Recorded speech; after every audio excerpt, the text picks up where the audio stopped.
नमस्कार मित्रों, आज चिंतन में श्रेष्ठ संतान की माता कैसे बने।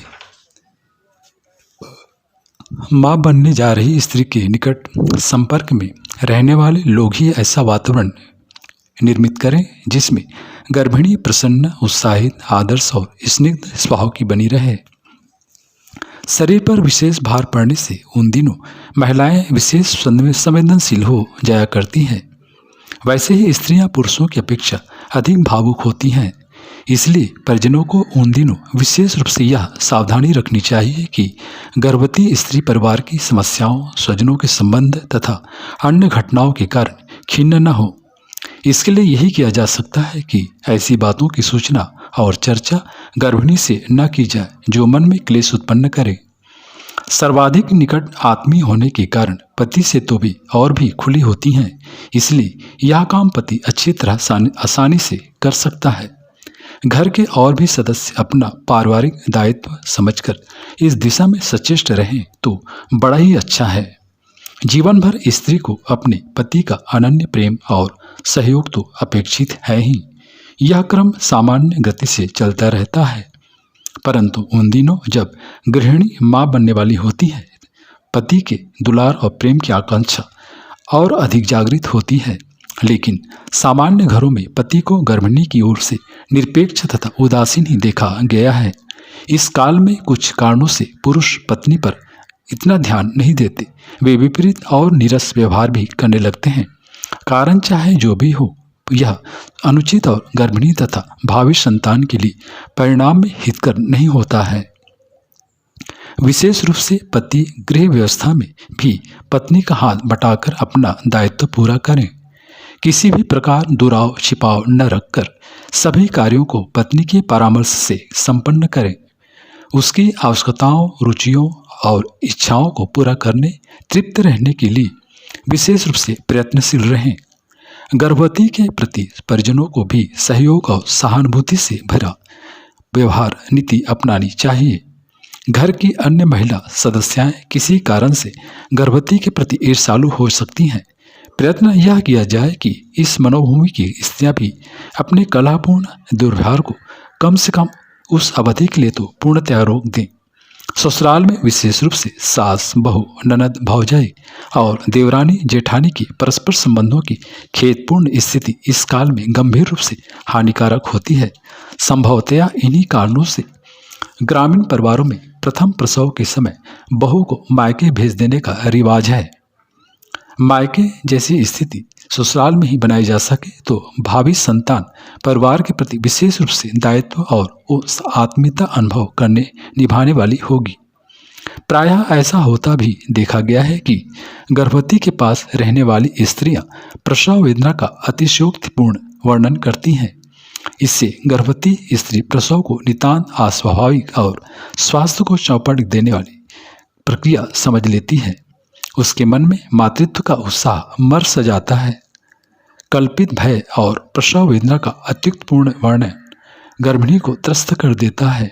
मानसिक बल टूटने के साथ संतान के पौरुष, शौर्य, बलशाली एवं विश्वासी बनने की संभावना भी इससे समाप्त होती है। इसलिए प्रयत्न यह किया जाना चाहिए कि गर्भवती स्त्री प्रसव को एक स्वाभाविक क्रिया और आवश्यक मानने के लिए मानसिक रूप से तैयार रहे। वस्तुतः यह कोई काल्पनिक सिद्धांत है भी नहीं। सृष्टि के सभी प्राणी उसी सहजता से प्रसव कर अपने जीवन क्रम को शीघ्र ही व्यवस्थित कर लेते हैं। प्रसवोपरांत आई अशक्तता और क्षीण शरीर स्थिति में यदि यही वातावरण अधिकांश कारण माना जाए तो गलत नहीं होगा। गर्भवती के अभिभावकों का यह पवित्र कर्तव्य है कि वे होने वाले बच्चे के प्रति माँ की ममता और उत्सुकता का जगाते रहने का प्रयास करें। बच्चे के छोटे छोटे कपड़े, ओढ़ने बिछाने के गद्दे, छोटे गद्दे, गिलाब, नैपकिन उसी के हाथों तैयार करवाए जाएं।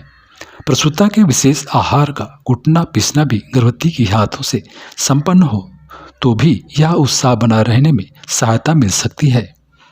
प्रायः मायके में अथवा बहू को बेटी मान समझकर रखने वाले परिवारों में गर्भिणी को बिल्कुल भी काम नहीं करने दिया जाता। आलसी और विश्रांत स्थिति में ही गर्भवती स्त्री को रखते हुए या भले ही उसे दुलारा लाड़ किया जा रहा है, परंतु यह लाड़ द्वार उसके हित में नहीं। दिन भर सोते रहने वाली स्त्रियों को असह्य प्रसव वेदना तो भोगनी ही पड़ती है। उनकी संतान भी आलसी और दीर्घसूत्री निकलती है। गर्भवती स्त्री के अंग प्रत्यंग का समुचित रूप से श्रम होता रहे यह आवश्यक है। हो सके तो उसके लिए व्यायाम आदि की व्यवस्था भी करनी चाहिए। कम से कम प्रतिदिन प्रातः सायं जो समय उपयुक्त रहे घूमने टहलने का क्रम बनाया जाना चाहिए। शरीर श्रम से गर्भवती ग्रंथियां और पेशियां जहां स्वस्थ स्फूर्त और मजबूत बनेंगी वहीं भावी जातक भी श्रम से शक्तिशाली हिष्ट पुष्ट और निरोग रहेगा।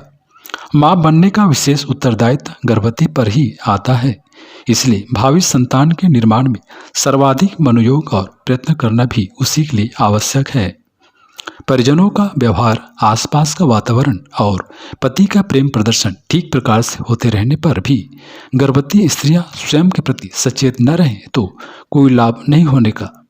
स्वजन बांधव उसके सम्मुख प्रेरणादायी स्थितियां प्रस्तुत करें, यह तो ठीक है, परंतु रुचि तो गर्भवती को ही लेनी होगी। सत्शास्त्रों, प्रेरक प्रसंगों, शुभ विचारों, उदात्त चरित्रों तथा मानवीय आदर्शों से संपुटित पुस्तकों, साहित्य क्षेत्रों और घटनाओं का चिंतन मनन तथा अध्ययन चलता रहे तो समझना चाहिए कि समाज को एक सुयोग्य सदस्य, देश को एक अच्छा नागरिक देने की आधी मंजिल तय कर ली है। उस समय माता विधाता ब्रह्मा की भूमिका निभा रही है। माँ बनना गौरव की बात है, परंतु श्रेष्ठ संतान की माता बनना सौभाग्य की बात है। जिस दिन से बालक गर्भ में आ जाता है, गर्भिणी को अपने व्यवहार, विचार और रहन सहन में कई विधि निषेधों का पालन करना पड़ता है। किन किन बातों में क्या क्या परिवर्तन किए जाए, यह एक अलग विषय है। उसकी एक मोटी कसौटी है। जिन विचारों, भावनाओं और आदतों का विकास अपनी संतान में देखने की आकांक्षा है, उन्हें प्रधान महत्व दिया जाए और जिन बातों तथा कमजोरियों से अपने बच्चों को बचाना चाहते हैं, उनका सर्वथा निषेध कर दिया जाए। मित्रों, संतान के रूप में माता पिता समाज और राष्ट्र को एक ऐसा व्यक्तित्व प्रदान कर सकते हैं जिसके द्वारा समाज एवं राष्ट्र का भारी हित सध सकता है। क्षणिक वासना के आवेग को तृप्त करने के परिणाम स्वरूप उत्पन्न हुई संतति न स्वयं के लिए लाभदायक होती है और न परिवार तथा समाज के लिए ही। इस आधारभूत सिद्धांत को सदैव गंभीरता के ध्यान में रखना चाहिए।